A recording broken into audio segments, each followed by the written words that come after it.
Shall we all rise for the reading of the Word of God? Please open your Bibles to the New Testament, John chapter 8. And we shall be reading from verse 1 down to 11.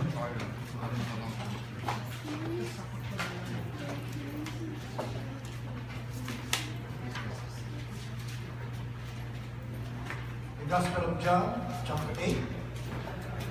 We are reading from verse 1 down to 11.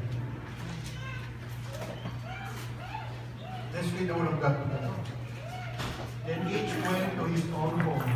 But Jesus went to the Mount of Olives. After he appeared again in the temple courts, where all the people gathered around him, and he sat down to teach them. The teachers of the law and the Pharisees brought in a woman caught in adultery. He made her stand before the group and said to Jesus, "Teacher, this woman was caught in the act of adultery. In the law of Moses commanded us to stone such women. Now what do we do?" They were using this question as a trap in order to have a basis for accusing him. But Jesus stepped down and started to write on the ground with his finger. When they kept on questioning him, he straightened up and said to them, "Any one of you is without sin, let him be the first to throw a stone at her." And he stood down and wrote on the ground. At this, those who heard began to go away one at a time. The older ones first, and only Jesus was left with the woman still standing there. Jesus straightened up and asked her, "Woman, where are they? Is no one condemned you?" "No one, sir," she said. "And neither do I condemn you," Jesus declared. "Go now and live a life of sin." The Lord bless the reading of His words. Shall we all join our hands even as we pray?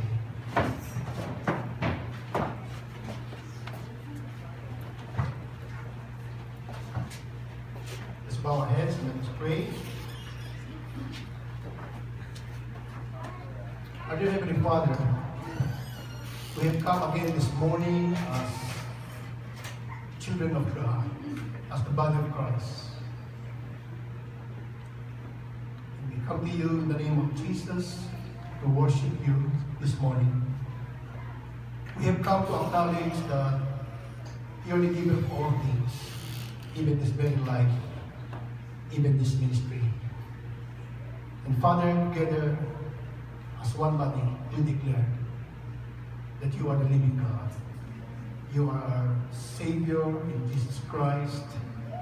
You are the reason why we live. You have a purpose for this church. You have a purpose for these very hands that we are holding right now. And Father, we declare, even as we rejoice in the presence of the Spirit in our midst right now, that you will not only fill the atmosphere with your holy presence, but right now, once more, fill your people. So that as you come upon our lives and fill them, Lord, all that is filthy, all that is unrighteous, all that should not be there will come out. Even as we confess them, O Lord, that we are never worthy of your presence. We are never worthy, O Lord, but in Jesus Christ we were worth dying for.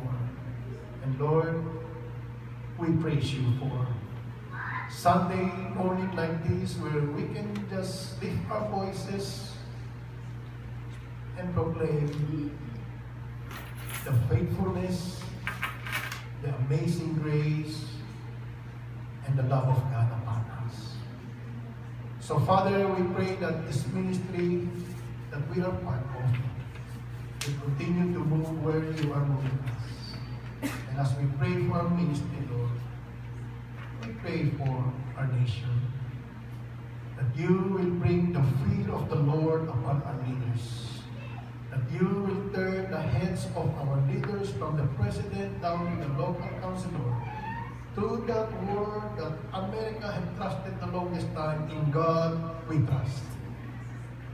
And Father, as we remember for our nation, we remember in obedience to your command, even right now, to pray for Israel.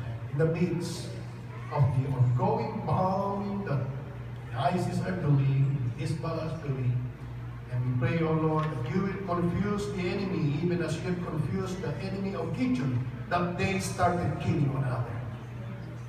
Father, now we pray that as we continue to be in your presence, help us to welcome your word, as it will be brought to us in song and then in the word by your servant. Help us to obey, help us to live by it. We pray in Jesus' name.